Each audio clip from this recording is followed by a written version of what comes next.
Jacob was preparing to leave Esau because he remembered that Who was Jacob? Jacob was the son of Isaac. What did he do? He stole Esau. He stole it. He went in the nighttime and he stole it. No, I mean like he deceived him. He deceived who? Esau was who? His brother. Was he older, younger, middle child? What was he? He was older. Why was it so important? What was the birthright? What was that? It was like the blessing for him to carry on the family and have descendants and have cattle and riches. Okay, was it just like that in that family, or was it like that in those times? Okay, so it was like that in those times for everybody. And remember, I did the example, whoever was the firstborn. In my case, I was the firstborn, so I would have gotten it. You would have lost it because you're the second child. See how it is? So, what else did he do? Was Jacob? Did he put a gun to Esau's head? No. No, right? What did he do, Brenda? What did he do?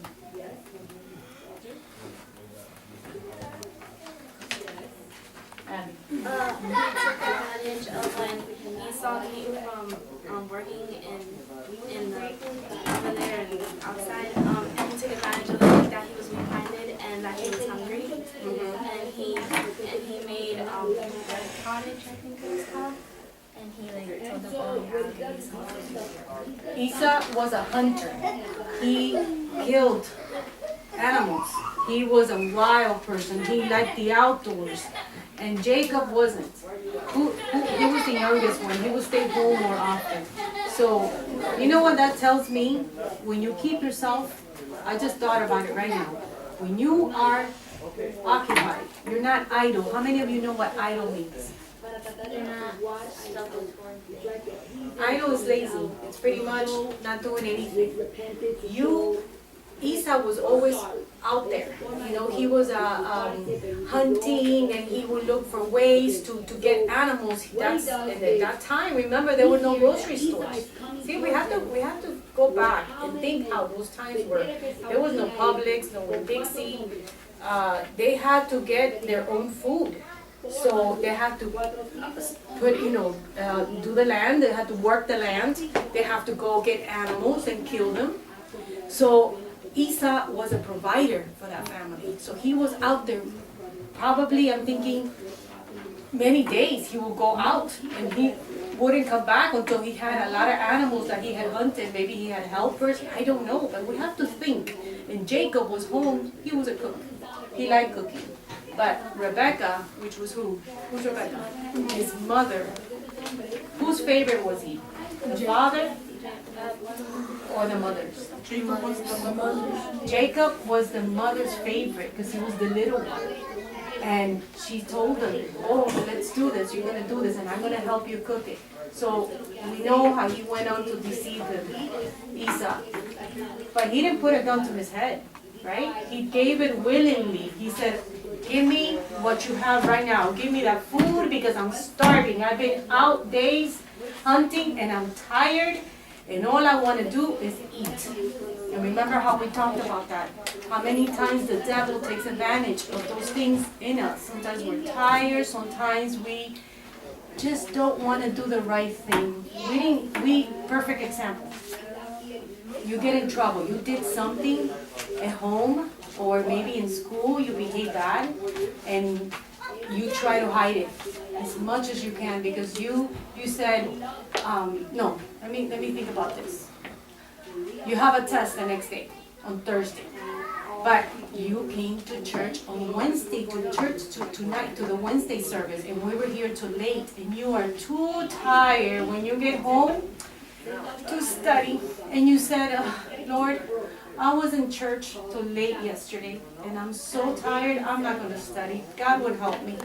So what do? The next day, the devil comes, and this is a very important test. You see how big it is, and it's not open book, and you're like, what am I going to do? So the devil tells you, oh, it's okay, you can cheat. Get it from somebody else. Maybe somebody, the teacher just happens to put something there that for you to look at and go like this. or maybe somebody that's right next to you, you can see their answers and you know that girl's smart. You know that Ali Maso is smart, so I'm gonna cheat from her. See how the devil works? And the devil tells you, and he puts this lie, and it sounds so good because you were in church till late that Wednesday night. Never mind, you could have studied on the way to church, after church for at least half an hour, or maybe gotten up earlier. See? It's very convenient for us.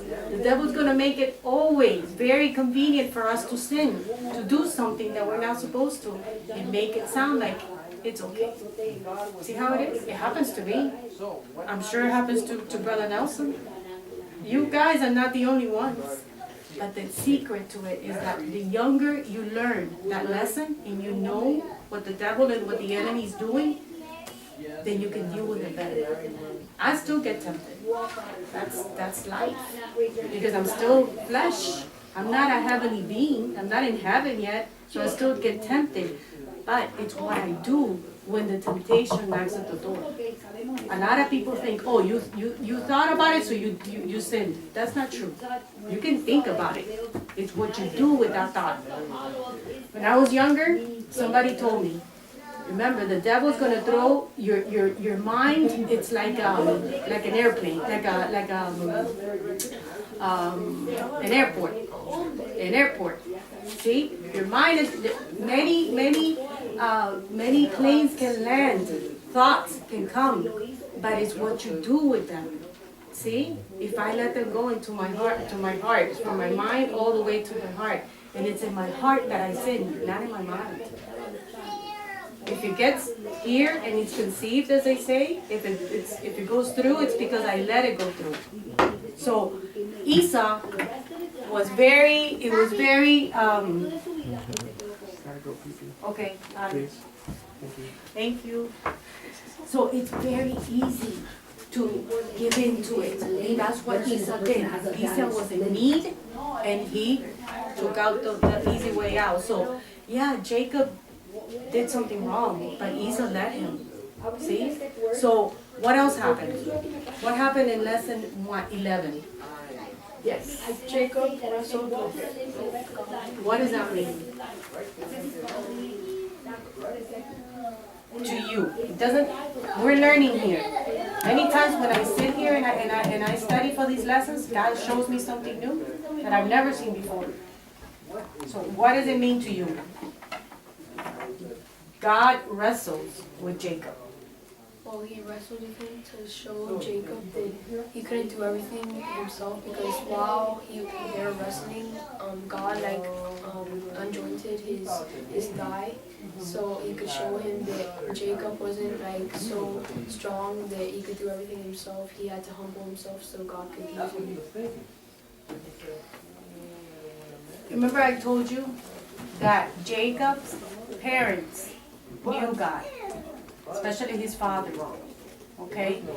Many of you know about God because maybe mommy and daddy are saved. Well, obviously you're here, it's because your parents brought you, because none of you can drive, right?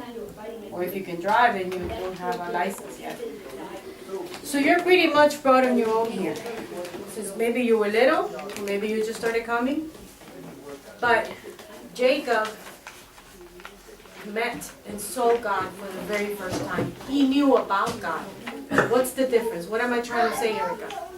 To know about God and to know God. What's the difference between them? Is that almost the same? To know about God is like you've heard Him before, and then what was the To know God. to know God is that you follow Him. Very good. That's exactly it. It's when you know Him personally. Like, you may know, I may know about your mom. I see her here and I give her a hug and a kiss. But you know her. You know when she gets mad. You know what she likes. You know when she gets happy. You know what's her favorite color because that's your mom. You know her. I don't know her like that. I know about her. See? There's a big difference. So the same way was with Jacob. Jacob, for many, many, many years, he was already a man. He knew about God.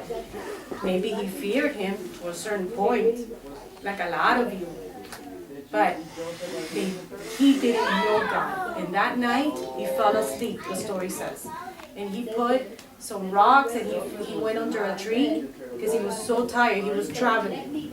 And an angel of the Lord came down and he wrestled with him. Why? Because he started talking to him and he made him realize what he had done. Many years have passed since he deceived his brother.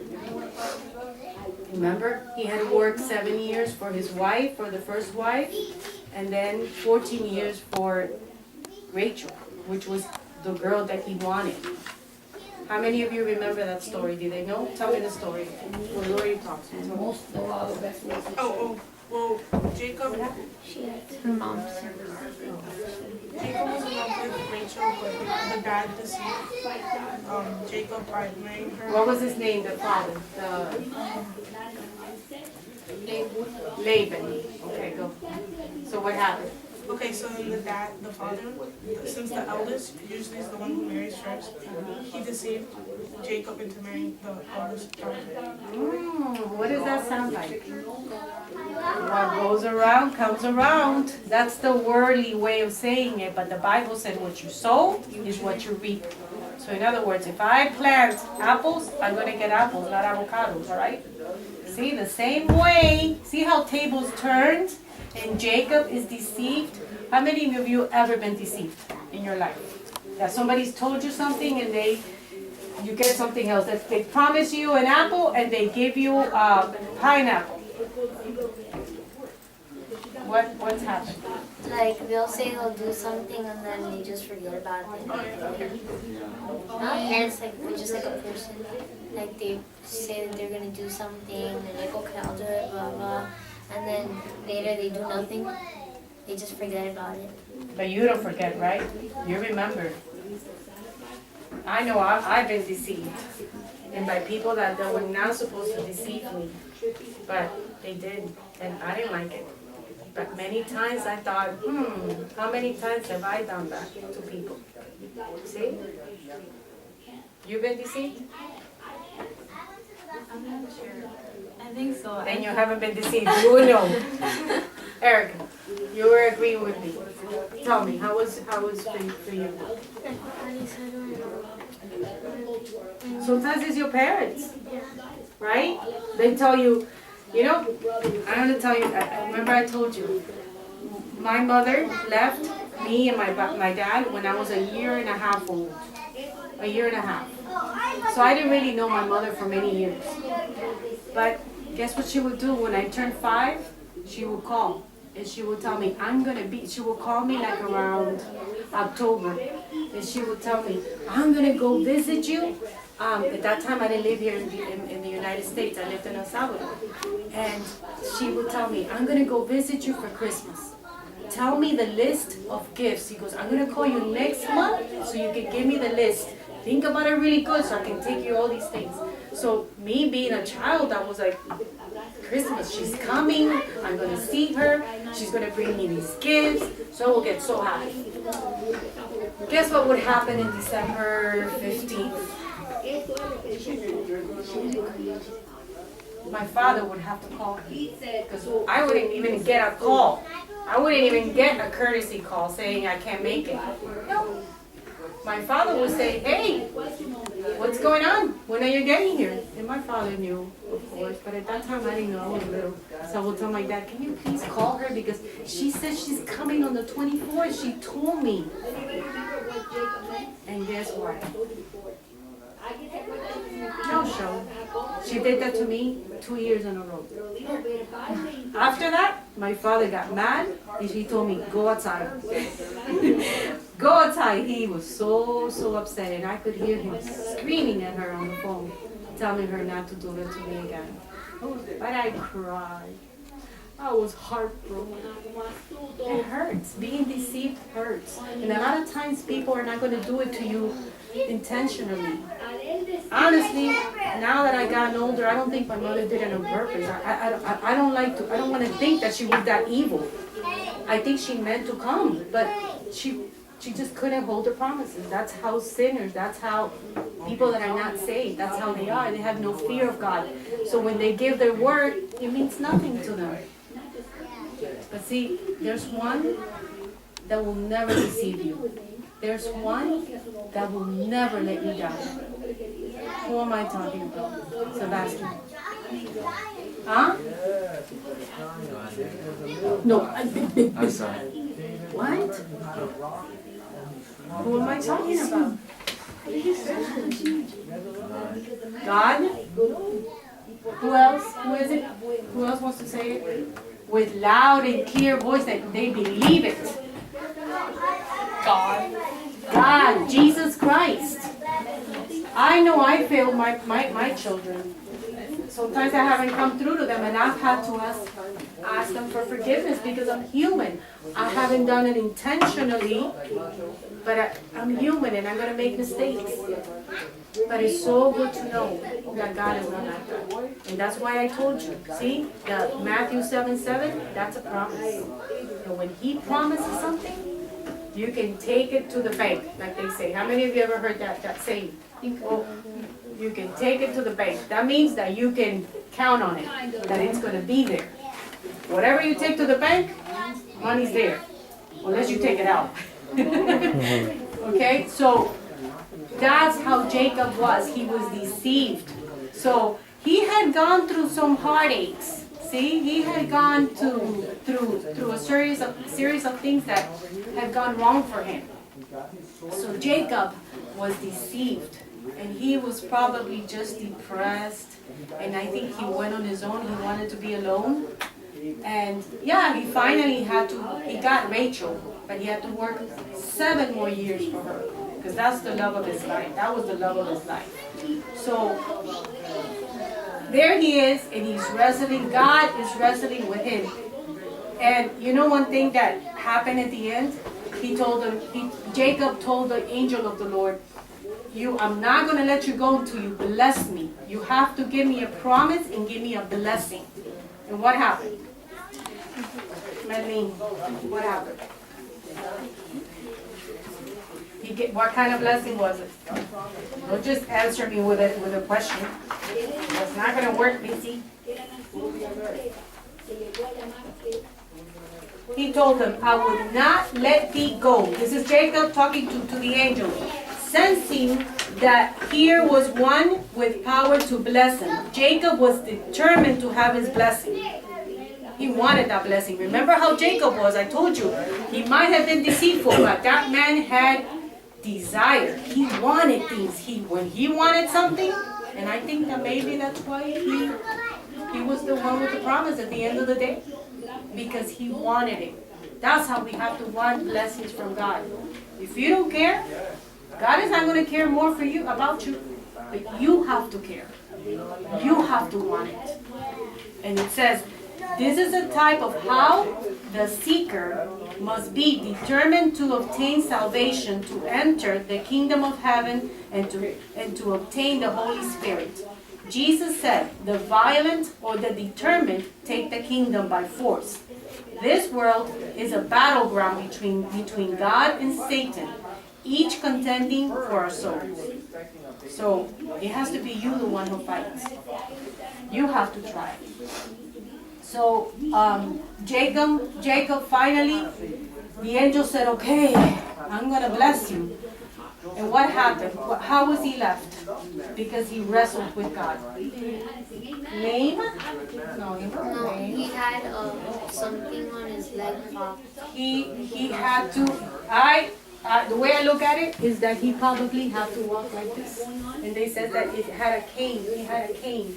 Because the joint of his leg, it came loose. It got torn.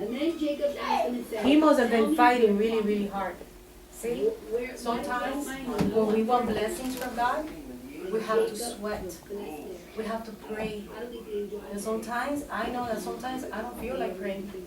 But I have to force myself. And there have been times that I prayed so hard that my eyes have popped out, not my eyes, I'm sorry, my veins, and I have very weak vessels.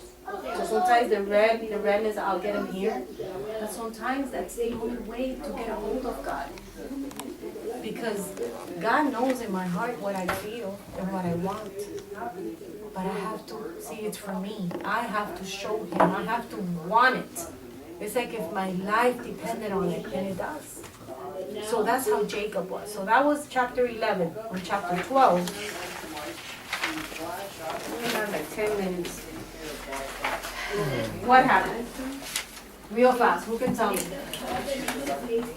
Nobody? No, you already told me. Nobody? Okay. Well, Jacob sees Esau coming with the 400 men. He goes and meets his brother. What do you think he was? How was he feeling? How was Jacob feeling? Nervous. Scared. He was facing his past. He was facing his sin. See how God is? But he had God's blessing already. He had already gotten, okay, he wrestled with God. Here I am. I'm handicapped. I have to, use a cane probably for the rest of my life. That's enough pain, Lord. He said, no, you have to go back. God told him, you have to go back and you have to meet your brother. See, in life, whatever sin we do, we have to face it back. And it's scary sometimes. It's always scary. It's always scary. Not just sometimes, it's always scary. I've had to face things in my life that I did, and it hasn't been easy. But it's better facing it with God than facing it alone. And that's what happened here. He went and he says, the story says that he sent him gifts. He sent them animals. He sent them, what else? There was something that he sent them. What else did he send them? Did you guys read it? The droves. Animals and what else? And I believe it says that he sent He sent 5 droves of animals as a present to Esau. read it again. He sent 5 droves of animals as a present to Esau. And presents. You see, it says presents. So I don't know, it could have been gold, it could have been silver, it could have been so many. Incense in that day was very expensive. Jacob was blessed. Jacob had gotten things. He was rich. He was a rich man. God had blessed him. So what did he do? Let me try to bribe my brother and tell him send these things ahead of me. And then the Bible says that he put his children at the very end. And first were Leah. Leah was Isn't the first were the main servants? the main servants were first. But then Leah and then Rachel. Why was Rachel and Joseph at the end? Rachel was his favorite. Oh, because that was precious to him. See? That was really, really precious. And we are always going to protect that which we love. What's first in your life? What is that Rachel and Joseph in your life? We all have it. I have it. Are they before God? So he wasn't stupid. He was a smart man. That's what I would have done. I'm not criticizing him. I would have probably put my children and my husband at the very end if I'm facing my enemy. He didn't know. He didn't know. God said, you got to go face Esau. You got to go face your monsters. You got to go face what you left behind. And you got to fix it. You want my blessing? That's how God is. God is not going to make it easy for us. But He promises that He's going to be there with us. And believe me, I know for a fact that when I've done it His way and I've taken a step of courage and just say, I'm going to do it, Lord, I don't want to really do this, but God is faithful, and that's what happened here. Esau ran to him. He said he was running to him, and he hugged him, and he kissed him, and he told him, brother, I love you, and who knows, there were many tears, and they were probably laughing, and Jacob, how do you think Jacob must have felt? Surprised? No. Relieved. Relieved. So thankful. Imagine when your parents, you've done something and you think your parents are going to kill you. And for some weird reason, they probably drank some Kool-Aid that morning and they're not that bad. I know it's happened to me with my kids. And sometimes I'm even amazed at the way that I react. And I'm like, oh no, it's no big deal. And my kids are like, are you sure? You're not gonna kill me? That happens sometimes. Barely ever happens, but it happens sometimes. See? So that's how this was triple, quadruple that. Because this man was looking for him to kill him before he left. And even though that was his brother, he was mad at him. So what do you think happened to Esau? God brought fear. God put love in his heart. And that's a anti-type. How many of you know what that is? Anti-type? It's an example of how Jesus is with us. We have done wrong to God, to the Father. We have sinned before God. And we have to face it. Can we go to heaven with sin? No. Why not? Because heaven is a holy place. And what else? It's pure, but what else? How do we know that? Yeah, we know about heaven, but how do we know that that's really real? That it's not just, I'll make it. I'm a good person. I'm looking for something specific. Someone that died. Jesus. See, and Jesus is the proof that you cannot make it to heaven, because if we would have made it to heaven on our own goodness, then Jesus would have not come and gone through all that. Do you really think that would have been necessary? If God at the end is going to forgive you and say, you are the son of David Mendoza and Carmen Mendoza, and they're my children and I love them, so you know what? I'm going to give you a freebie. Does that work like that? Somebody paid the price. Jesus paid the price. Jesus gave it all so that we could be saved.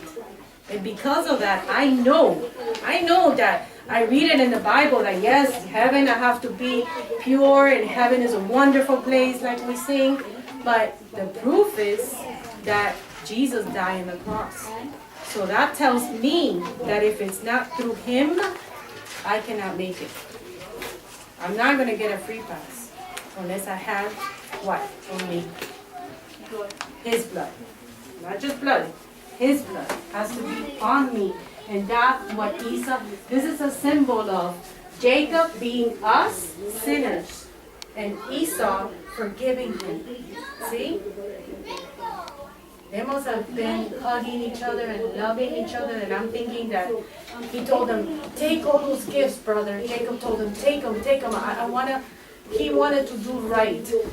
And Jesus told him, I don't need it. God has blessed me too. I have enough.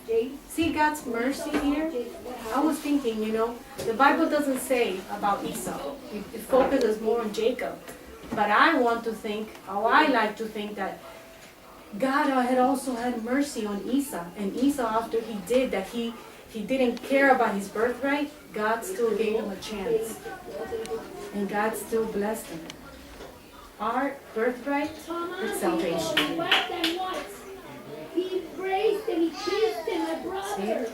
See? He lost it. He let it go. He didn't think it was important. But he never got it back. They became friends. They were family again. They loved each other. I want to think that they lived happy ever after in a family. But you know what? He still didn't get his birthright. Esau never got it back. But he made peace with himself, I think. The Bible doesn't say too much about it, but he did what was right. God touched him. I know it was God, because that man wanted to kill Jacob. So, at the end of the day, they made peace. It is because God does not choose people for their own goodness. God wants us to have his goodness, just like I said. Ours is not the right kind. God accepts people and let him change them by his power. What are some other questions? Who can read for me Romans 12, 1 and 2? Loud and clear. Really loud and clear.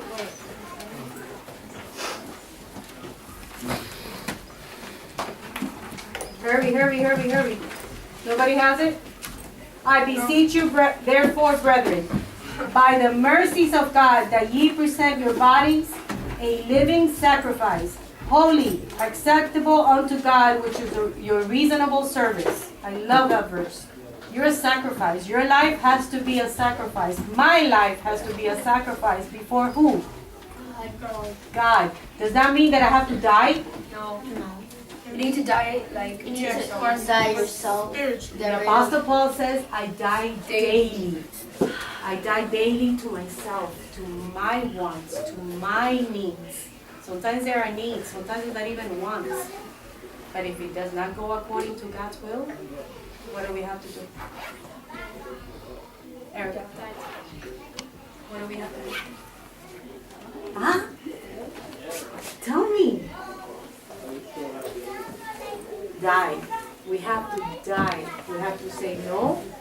God's way is the best way. I love that song. We barely sing it anymore. The children's, it says, God's way is the best way. Now that I know that He loved me so. God's way is always the best way.